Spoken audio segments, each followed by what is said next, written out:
My name is Christopher Torbert. I am 52 years old, and I died for 12 minutes. What Jesus showed me changed everything I know. Before I begin, I want to be clear about something before I say another word. I am not a preacher. I am not a theologian. I did not grow up in church, did not memorize scripture, did not spend my evenings reading Christian books. I was a floor supervisor at a manufacturing plant in central Georgia for 23 years. I coached Little League on weekends. I grilled on Sundays. I was by every measure a regular man living a regular life. The kind of man who believed in God in the way a lot of people believe in God, which is to say, distantly. I knew he was there the same way I knew Australia was there. Real, just far away. Just not something that touched my everyday. That changed on a Tuesday morning in March. I was at work. We had just started the morning shift. I remember walking the floor, checking in with my team, getting a cup of coffee. Then I felt something in my chest. Not pain exactly, not at first. More like pressure, like something was sitting on me. I set the coffee down. I told my foreman, Darnell, that I didn't feel right, and then I don't remember anything else from this world. What they told me later is that I went down hard, hit the concrete floor. Darnell called 911 within seconds. The paramedics worked on me for 12 minutes before they got a pulse. 12 minutes. I was gone, but I was not nowhere. Where I went, people always want to know what it looked like. They expect me to describe clouds and golden gates, and I understand why. That is what we have been told to expect. But that is not what I experienced. At least not at first. The first thing I remember after the floor is stillness. Not darkness, not light. Stillness. The kind of stillness that has weight to it, that you can feel against your skin. And in that stillness, I became aware that I was not in my body. I knew this immediately and without confusion. There was no panic. There was no searching around, wondering what had happened. I simply knew. And the knowing itself was peaceful in a way I cannot manufacture with words. Then there was movement.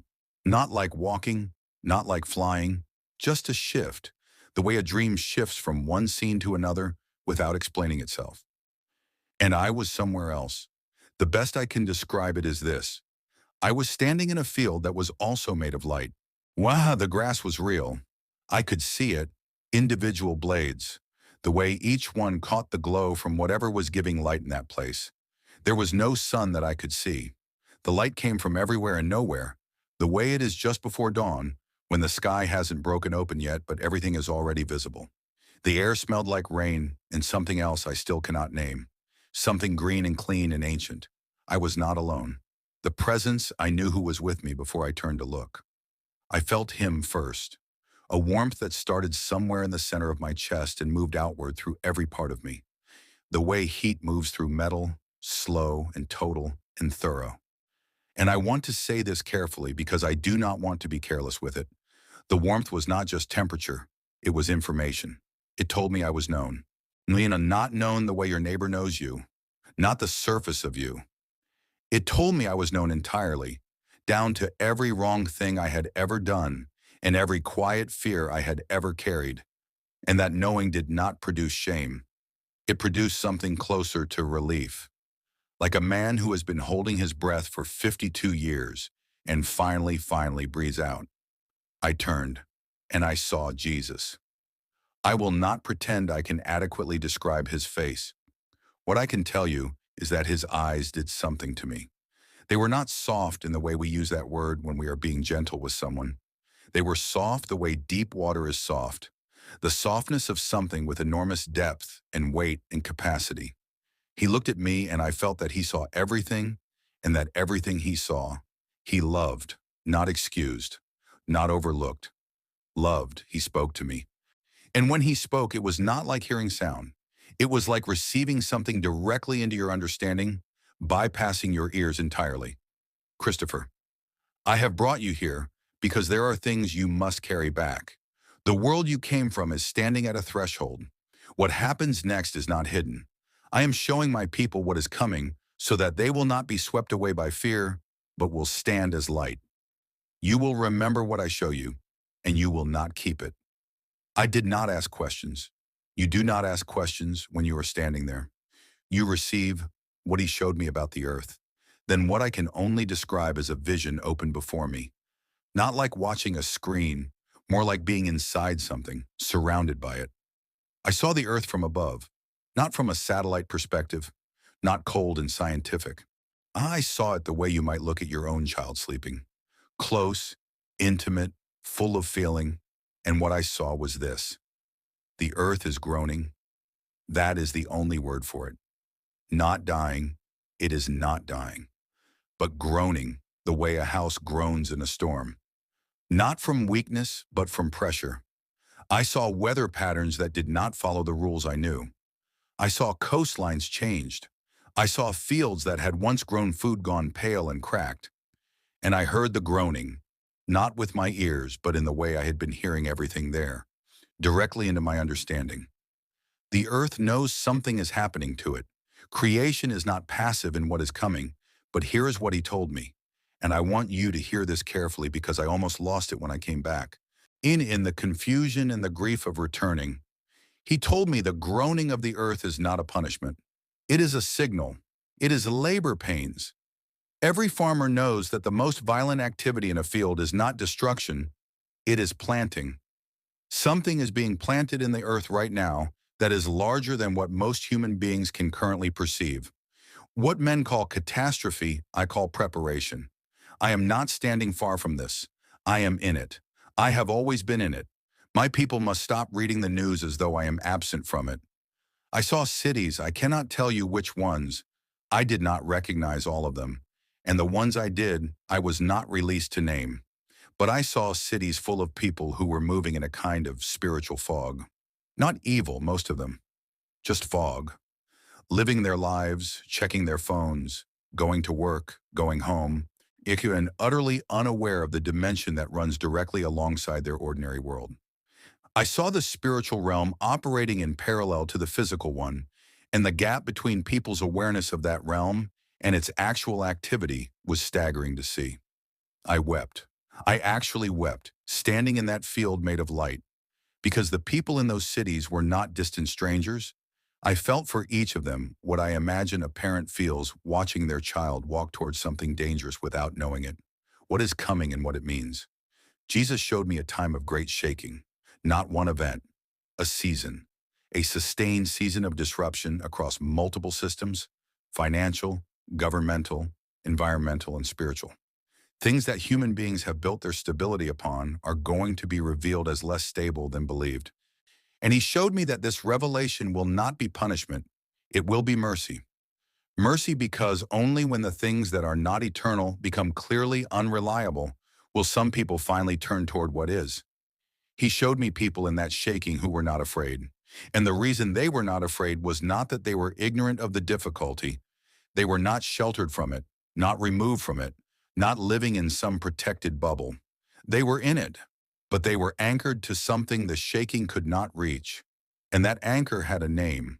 I saw people gather in small groups, not in large buildings, not in well-organized institutions, though those are not bad, in living rooms, in yards, in open fields. Ordinary people with their hands on each other's shoulders, praying, and the light that I had seen in that other place.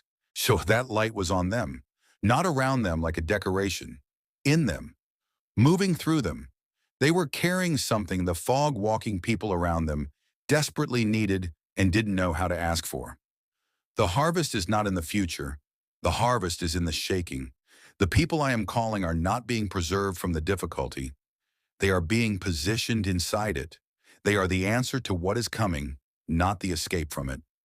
I want to sit with that for a moment before I move on, because it restructured something in me when I heard it. I had always thought about faith as something that protected you from trouble.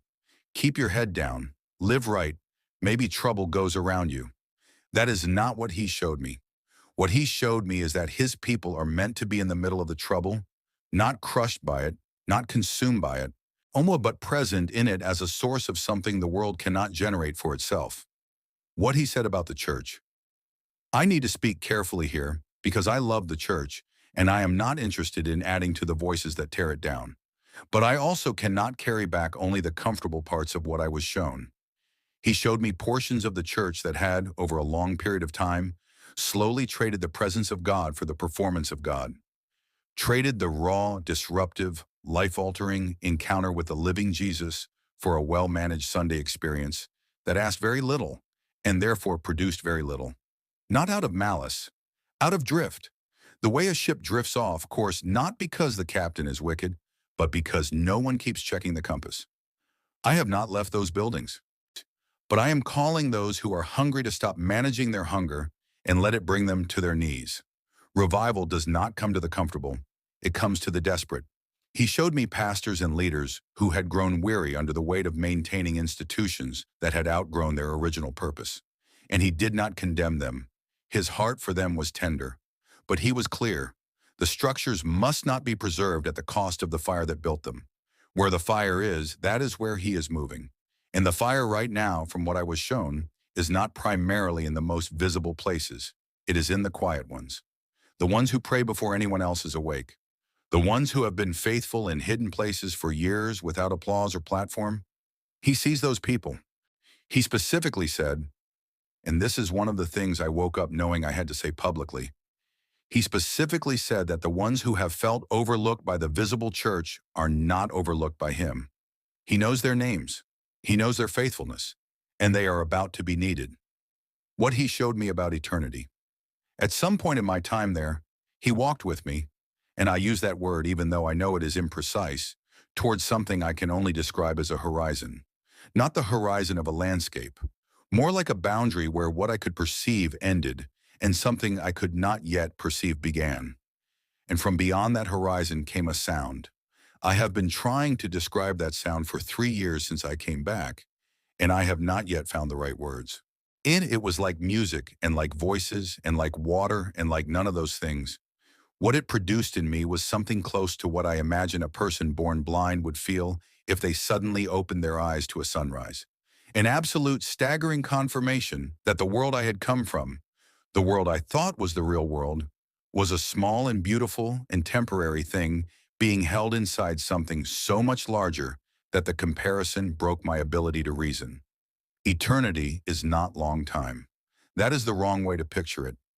Eternity is a different quality of existence altogether. Not an extension of this one, but a fullness that this one is a shadow of. And what he showed me is that every act of love done in this life, every moment of genuine faith, every prayer prayed in an empty room, and every sacrifice made for another person, none of it is lost. It is not metaphorical to say it is being kept. It is being kept. It carries forward. It means something permanent in a dimension that does not end.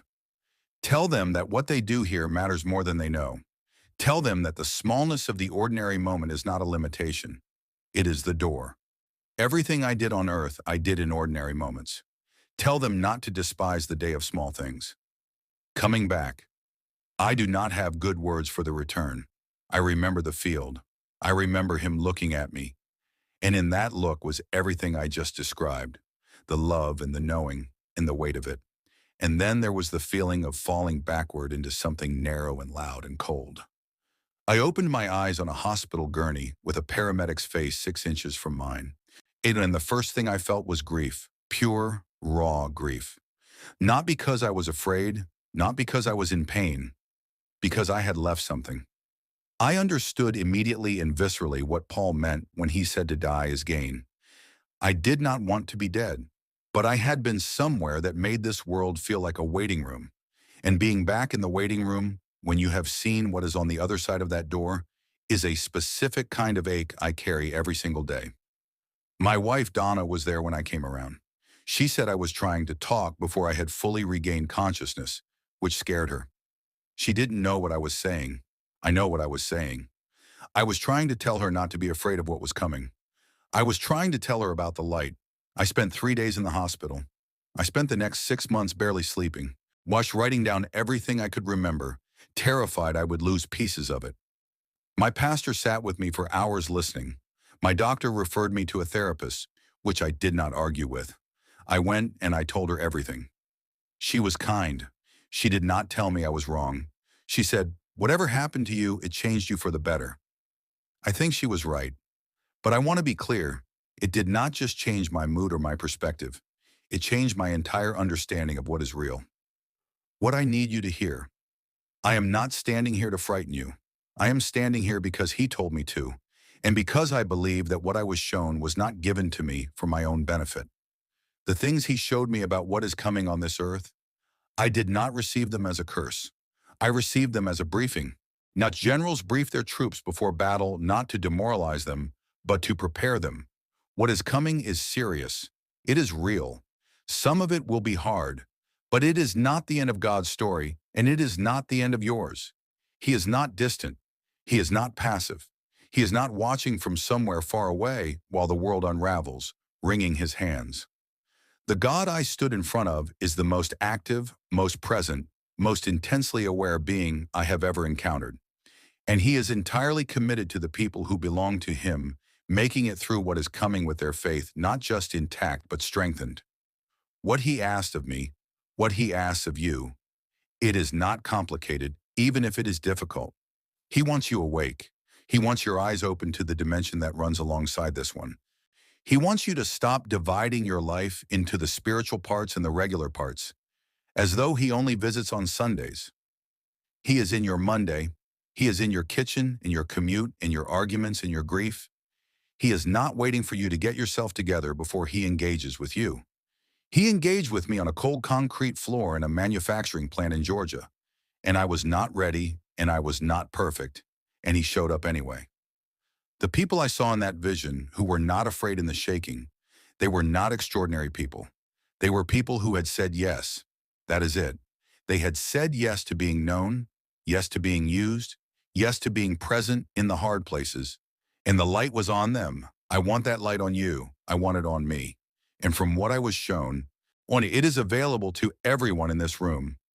The last thing he said before I came back, before I felt that backward fall into the narrow and the loud, he said one more thing to me. It was quiet, it was personal, but he told me it was also meant for everyone who would hear my testimony.